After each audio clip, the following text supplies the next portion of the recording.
So I'm going to show you how to take your jack-o'-lantern and turn him into pumpkin puree. So the first thing we're going to do is just simply cut him apart. And you can take even pieces like the stem and roast them. We're not going to obviously eat this top part when we get it all cooked. We'll cut away from that. But you can see there's a lot of good flesh. So this pumpkin I have here has a good 1.5 inches of flesh, and we definitely want to be able to use that. So I'm going to go ahead and put my upper part into a pan. Next thing I'm going to do is just basically cut this guy up. And I'm going to cut him into pieces. Then I'm going to put my pieces into a roasting pan. Now I have a really big jack-o'-lantern here. It is not all going to fit into my pans. I've got a big one and a small one, so I'm probably going to need to do a couple rounds of roasting, but I'm going to show you just in general the process. So the first thing we do is cut him into pieces and just take a big chef's knife and cut away. And then after you cut him into some large pieces, you can cut him into smaller pieces as well, whatever is going to work to fit into your pan. So, got a big piece here, tore off the bottom of it. Go ahead and put him into this pan here. I'm going to come cut my next piece. I'm going to get him to fit on the edge over here too. You want to make it so that your pan can close. So since my pan doesn't close here, I'm probably going to cut these into additional smaller pieces, but to start with, I'm just going to cut the rest of my jack-o'-lantern up here into some large pieces.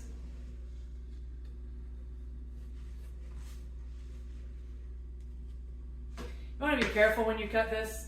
You need a big knife helps, but you want to be careful with your knife so you don't hurt yourself.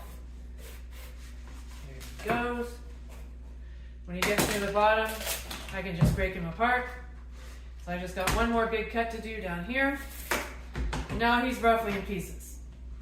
Now, this guy is not fitting well, so I'm going to cut him into some smaller pieces. Smaller pieces are easier to fit into the pan more. And depending on how much you cut around your jack-o'-lantern already, you might be able to get smaller pieces too. Alright, so now I'm going to arrange him on the side here. I'm going to put this guy over here. I've got some space, I can put him over there, so I'm going to cut this one into even smaller pieces. There. I'll put this guy here. Now you can see my pan. It's pretty full. Let's see if it closes, because you want your pan to be able to close. And it closes. So, good for me. I'm going to move on to my smaller pan here. And I won't be able to fit too much more in, but this way I can be cooking 2 pans at once and get as much cooked as possible at the same time. So when I went to put my lid on, I found that it actually wasn't closing as well as I wanted it to when I looked at it closer up. So I chopped my pumpkin a little more. So this is what it looks like now that it's actually in the pan. And now I'm ready to put my lid on, and it's actually going to seal really well. And you want it to seal all the way. You can see that it closes tightly. There's no gaps around it. And so that's good. It's going to cook better being completely sealed. A couple other notes when roasting pumpkin. It is best if you have the skin side down. So notice I have the skin side down here. When I originally put it in, it wasn't down, but I flipped it so it's down. And then this little stuff here, I can pull it off and discard that. And it'll also be such that when it's baked, I can it'll be easy to discard at that time as well. So these little strands here, I'm just going to cut them off with scissors. Looks a little better now. I'm going to put this back.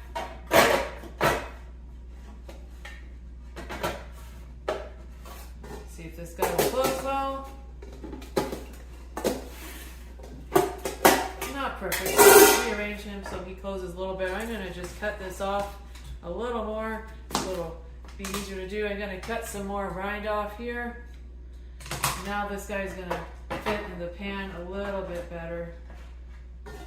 There we go. Alright, so now I'm going to take this piece, and this was my bottom piece. It's got a little bit of goop on the bottom. It was hard to reach it because this was the very base of my pumpkin. So I'm just going to take the knife and cut that off. That gets off most of the the extraneous stuff. Maybe cut a little more off here. I don't want to cut too much off because I don't want to mess up my flesh. But that gets a little bit more off. And I'm just going to take some scissors and cut this last bit off. So now I've got pumpkin that's a little bit smoother, and I'll just scrape anything more off after I baked it. I'm going to cook the rest of this in round 2. So all I have to do now is roast these in the oven. I have my oven turned on to 400 degrees, preheated, and then I'm going to put them in. If you live at sea level, you need to bake it for an hour. I have a hot oven, and I live in altitudes in Colorado, so I'm going to probably only need to bake mine for about 45 minutes. When I get done, I'm going to check it with a fork and see if it's tender. If it's not tender, one can put it back in the oven. So that's the next step, baking it in the oven. We'll see you after that. So it's time to check our pumpkin. They just come out of the oven, and let's see if they are done. And the way we're going to do this is we're going to do the fork test. I'm just going to pierce my fork through the flesh of the pumpkin. And so this one, it's going through, but it's meeting a little bit of resistance. So I'm actually going to put this pumpkin in for another probably 10 minutes. I baked it for 45 minutes.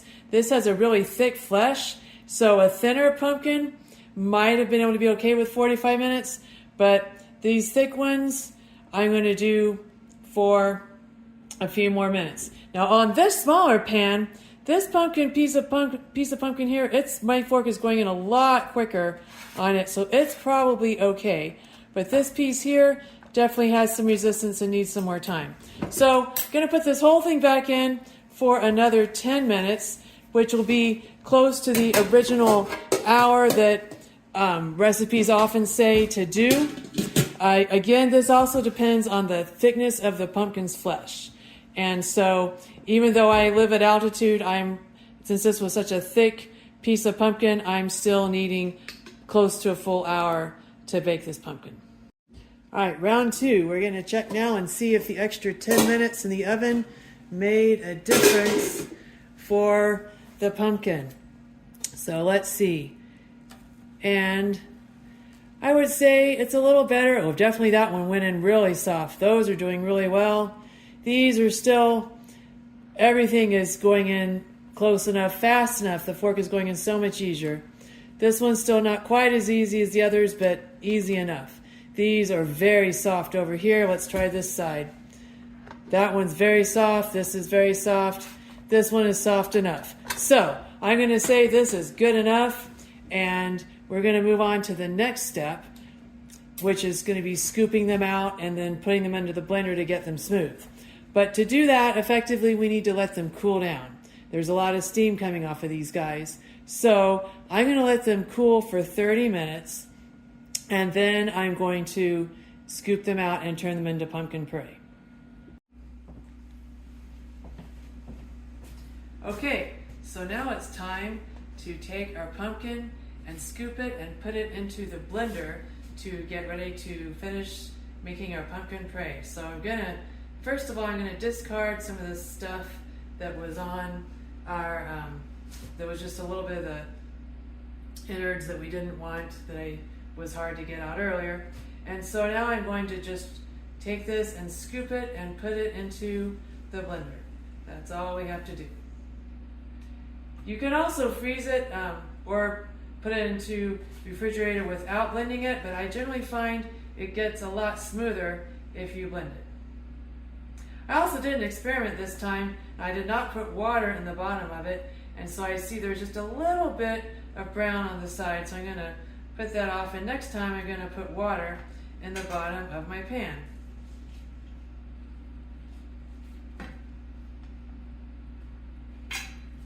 So I'm basically going to take all of my pieces and I'm going to scoop them out and put them into the blender, and then we'll have our pumpkin puree all ready. So I'm going to open this up. I'm going to stir this around a little bit. Usually you have to stir it a little bit to get the liquidy part to start and to get kind of chunk it up and move it around. I do not generally add liquid to pumpkin because pumpkin has so much water in it you don't want it to get too runny. So I just sort of stir it around and then run the blender again. And I do this several times, and usually after a few times of doing this, it makes a nice smooth consistency.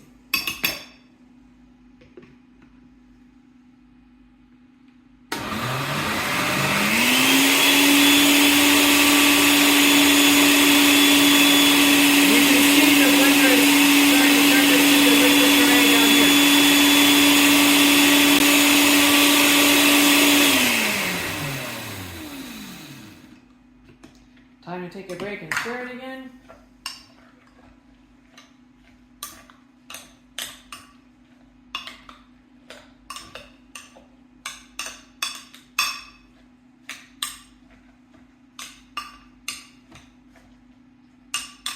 And as I stir it, I'm kind of pushing it down and chunking it up a little bit too to help.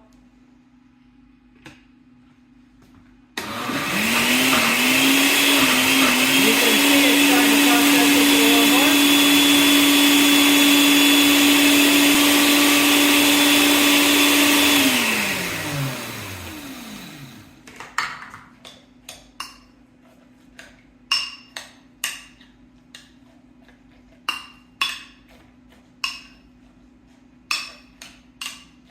Every time it's a little more blended up, but it's still not there. So we're gonna do it another go.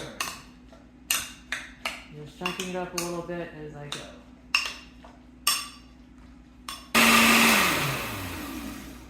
So it's almost there, but I still want to get this top part a little more blended in. So I'm gonna bring the liquidy part to the top and get this part that's still a little bit chunky down below.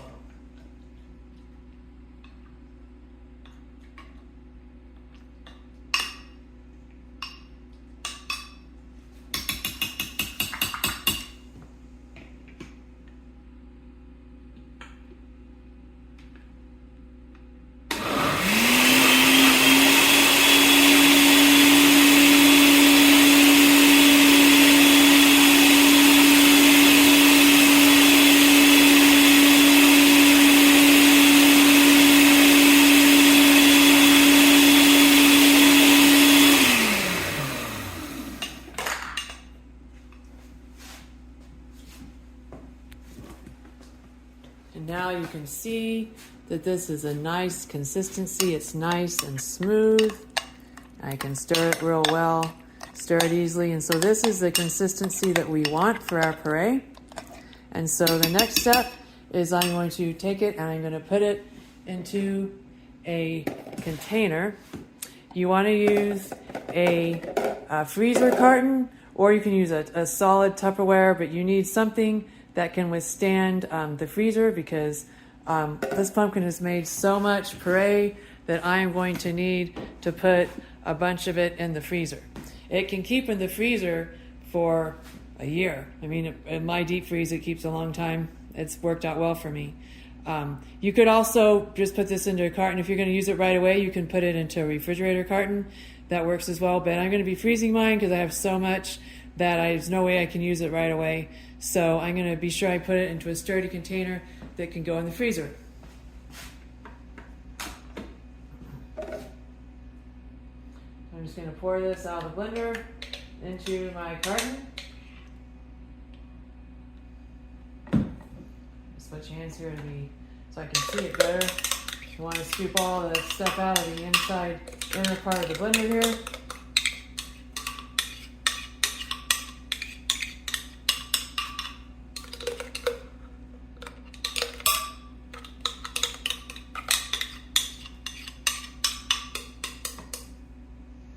Okay, so I've got a little more room left in this carton. I've also got some more chunks of pumpkin to do. So basically now we're going to repeat the process until we finish all of our pumpkin, and then we'll have a bunch of containers ready to put in the freezer for all kinds of good pumpkin recipes. Now that I've finished the process, that big jack-o'-lantern yielded 4 quarts of pumpkin, processed pumpkin. This is the equivalent to 8 cans of pumpkin at the store. The price of a large pumpkin before Halloween is a little bit less than half the price of 8 cans of pumpkin. If you wait till after Halloween to buy a pumpkin, a lot of times you of course wouldn't be using it for celebrations then, but they are often on the discount rack, and you can get a large pumpkin like that as cheap as $1. $1 is about 1/16 the cost of buying 8 cans of pumpkin. So pumpkin is a very cheap food if you are willing to take the time to process it.